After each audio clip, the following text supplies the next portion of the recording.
In the winter of 1959, deep within the northern Ural Mountains of the Soviet Union, a group of 9 experienced hikers set out on an expedition that would later become one of the most disturbing unsolved cases in modern history.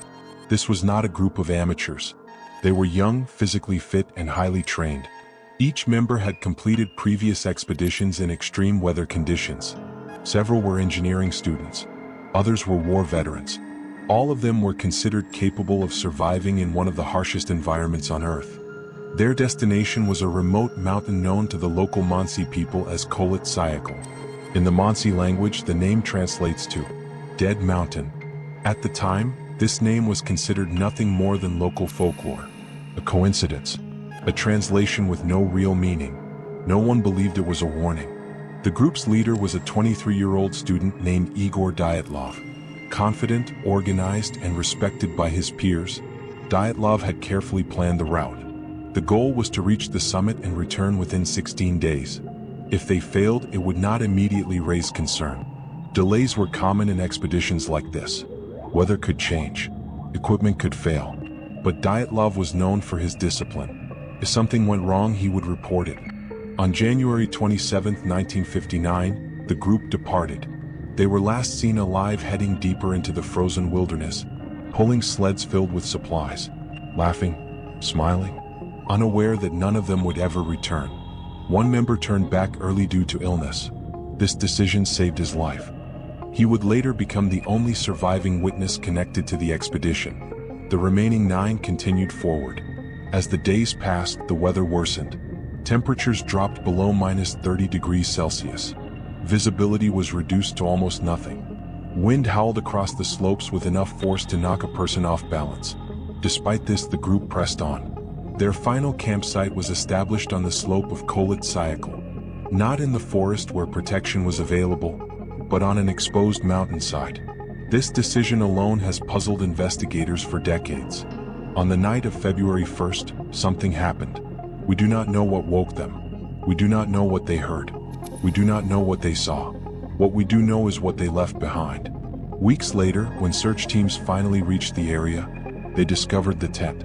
It was still standing, but it was empty. The canvas had been cut open from the inside. Not torn, not damaged by animals, cut deliberately. Inside the tent, investigators found boots, coats, food, and personal belongings. Everything the hikers would have needed to survive the freezing night. Outside the tent, footprints were visible in the snow. Barefoot prints, socked feet, some wearing only a single shoe. The tracks led away from the tent, down the mountain, toward a forest over 1 kilometer away. There were no signs of a struggle, no indication that they were being chased.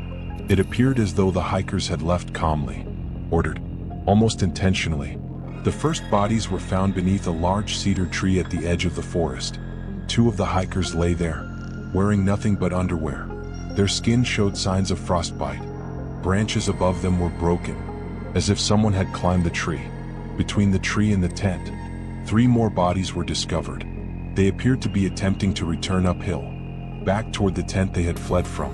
They never made it. Months later, when the snow finally melted, the remaining 4 hikers were found in a ravine.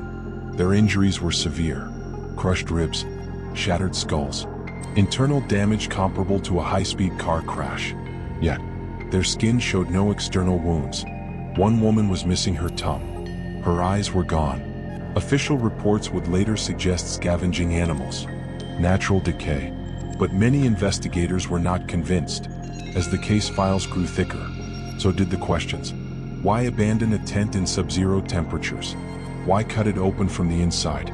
Why flee half-dressed into certain death? And what force could cause injuries of such magnitude, without leaving visible trauma? The Soviet authorities closed the investigation within months. The official conclusion stated that the hikers died due to a compelling natural force. No further explanation was provided. No criminal charges were filed. No follow-up investigation was allowed. The case was sealed, but the answers were never found. And the truth, whatever it may be, remains buried beneath the snowy unsettling pass, is not what we know. It is what was never documented. Entire sections of the investigation are missing. Witness statements were never recorded. Photographs were removed from official files, and some questions were never meant to be asked.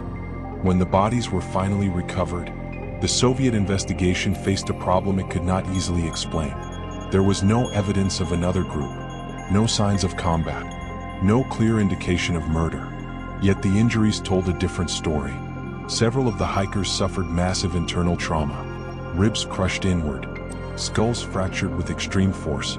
In one case, the damage was described by a medical examiner as comparable to the impact of a car accident.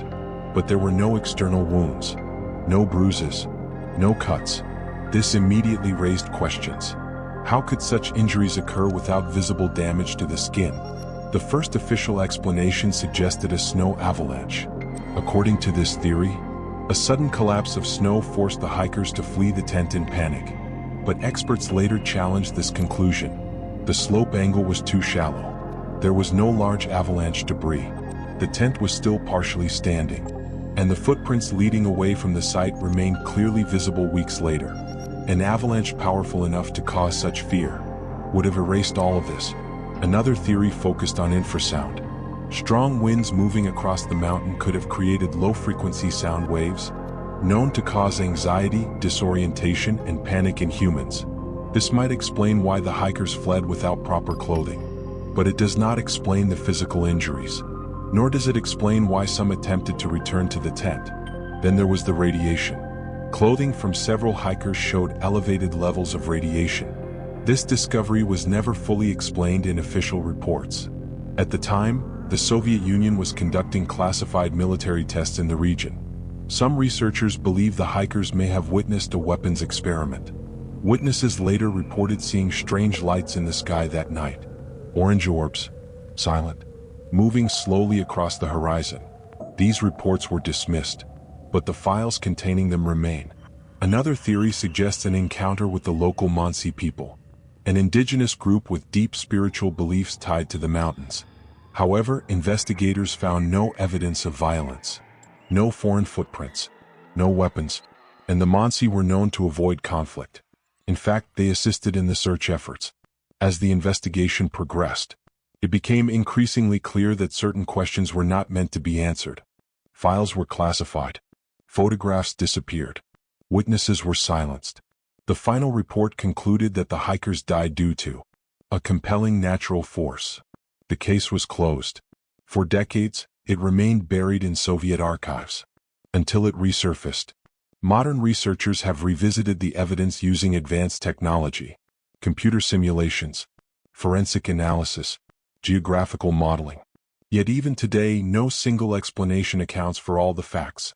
Not the injuries, not the behavior, not the silence that followed. In recent years, the case was officially reopened. A new investigation confirmed one thing: no crime had occurred. But it failed to explain what truly happened. Dyatlov Pass remains a place where logic breaks down, where evidence contradicts itself, where answers feel just out of reach. And perhaps that is why this case continues to haunt us. Because somewhere between fear, nature, and secrecy, the truth was lost. Case file number 001 has been archived, for now.